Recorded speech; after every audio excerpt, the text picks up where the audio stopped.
এ দেশের আপামর জনতা বাঁচতে চায় কোরআন বুকে নিয়ে, মরতে চায় কোরআন বুকে নিয়ে, আল্লাহর সামনে দাঁড়াতে চায় কোরআন বুকে নিয়ে। চুল পাকা, ব্রু সাদা হওয়া, দাড়ি সাদা হওয়া এক জীবন্ত যুবক। লড়াইয়ের ময়দানে তোমাদের সাথে আমাকে পাবা, মিছিলের পিছনে নয় সামনের কাতারে থাকবো ইনশাআল্লাহ। যেই সমাজের তরুণরা জেগে উঠে সেই সমাজকে আল্লাহ বদলায় দেন। 24-এর 5 আগস্ট সেলুট যুবকরা, তোমাদেরকে তোমাদের জীবন বাজি রাখা লড়াইয়ের কারণে আল্লাহ আমাদেরকে আপাতত মুক্ত করে দিয়েছেন। চিরমুক্তির জন্য এবার জেগে উঠো, এবার শপথ নাও, আমরা বাংলাদেশকে কোরআনের আলোকে গড়ব ইনশাআল্লাহ। আমিও তোমাদের সাথে চুল পাকা, ব্রু সাদা হওয়া, দাড়ি সাদা হওয়া এক জীবন্ত যুবক। লড়াইয়ের ময়দানে তোমাদের সাথে আমাকে পাবা, মিছিলের পিছনে নয় সামনের কাতারে থাকবো ইনশাআল্লাহ। আমাদের যুবকেরা আমাদের স্বপ্ন, আমাদের যুবকেরা আগামীর বাংলাদেশ। এই যুবকদের হাতে বাংলাদেশের দায়িত্ব আমরা তুলে দিতে চাই। হে যুবকরা, তোমরা তৈরি হও, ইনশাআল্লাহ তোমরা পারবা। আলহামদুলিল্লাহ তোমরা অতীতে পেরেছো, আমরা তোমাদেরকে বুকে আলিঙ্গন করে কপালে চুমু দিয়ে তোমাদেরকে এগিয়ে দিব ইনশাআল্লাহ। যতদিন তারা ক্ষমতায় থাকে ততদিন তারা রাজা, আর যখন ক্ষমতা হারায় তখন তারা গর্তের ইঁদুর। এমন জীবনের প্রতি ধিক্কার, যেই জীবনে বাতাস পরিবর্তন হলে মানুষকে ইঁদুর বনে যেতে হয়। এমন রাজনীতিকে ঘৃণা করি, যেই রাজনীতি করতে গিয়ে দেশ ছেড়ে পালাতে হয়। ফাঁসির রশিতে ঝুললেও যেন সম্মানের হয়,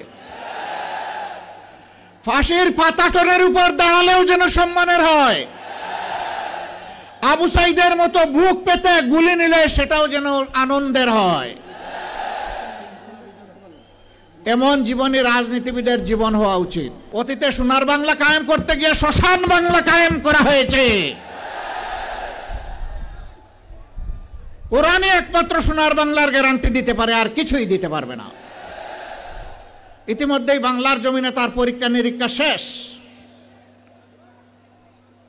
এখন হবে ইনশাআল্লাহ কোরআনের বাংলাদেশ।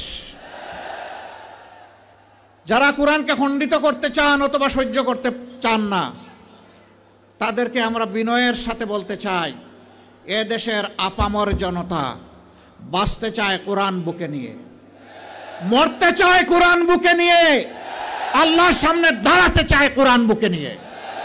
কোরআনকে আমাদের থেকে বিচ্ছিন্ন করা যাবে না ইনশাআল্লাহ। এই দেশে যতগুলা ইসলামী দল আছে সবগুলার দিকে আপনারা তাজা চোখ দিয়ে তাকিয়ে দেখুন। আমি বেশি দূরে যাব না। 5 আগস্ট থেকে শুরু করে আজকে এই 22 ফেব্রুয়ারি পর্যন্ত এই সামান্য পরিক্রমায় কোথাও আপনি দেখবেন না ইসলামী দলের কোনো লোক এখন জাতির উপরে জুলুম করছে, চাঁদাবাজি করছে, দখলদারির সাথে জড়িয়ে গেছে। কোথাও দেখবেন না। তার একমাত্র কারণ তারা কোরআনকে সম্মান করেন এবং বুকে ধারণ করেন। তার একমাত্র কারণ তারা আল্লাহ সুবহানাহু ওয়া তাআলাকে ভয় করেন। যাদের অন্তরে আল্লাহর ভয় আছে তারা মানুষের উপর জুলুম করতে পারে না। তারা মানুষকে ভালোবাসে, তারা মানুষকে শ্রদ্ধা করে। তারা দেখে না এ মানুষের পেশা কি, শিক্ষা কি, তার গোষ্ঠী কি, এইটা দেখে না।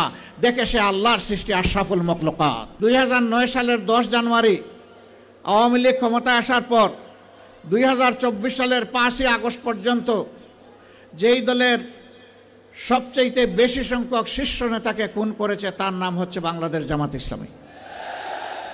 এক এক করে 10 জনকে খুন করেছে, আর আল্লাহ একজনকে বাঁচিয়ে রেখেছেন। তিনি হচ্ছেন আমাদের ভাই এটিএম আজহারুল ইসলাম। আফসোসের বিষয়, 6টি মাস চলে গেল, বাংলাদেশ ফেসিবাদীদেরকে তাড়ালো, কিন্তু ফেসিবাদের বোঝা এখনো এটিএম আজহারুল ইসলামের ঘাড়ের উপরে রয়ে গেল। এক এক করে জাতীয় নেতৃবৃন্দ সবাই বের হয়ে আসলেন, এখনো আজহারুল ইসলাম অন্ধকার প্রকোষ্ঠে থেকে গেলেন কারাগারে। তাই আমি মনের কষ্ট নিয়ে সেদিন বলেছি যে আজহার ভাইকে ভিতরে রেখে আমি আর বাইরে থাকতে চাই না। আমি সরকারকে অনুরোধ করেছি আগামী 25 তারিখ আমি স্বেচ্ছায় নিজেকে আইন শৃঙ্খলা বাহিনীর হাতে তুলে দিয়ে বলবো আমাকে গ্রেপ্তার করুন এবং আমাকে কারাগারে পাঠান। যেদিন আজহারুল ইসলামের মুক্তি হবে তার পরের দিন আমার মুক্তিটা দিয়েন। 13টি বৎসর কারাগারের অন্ধকার প্রকোষ্ঠে দুকে দুকে জীবনের সাথে তিনি লড়াই করছেন।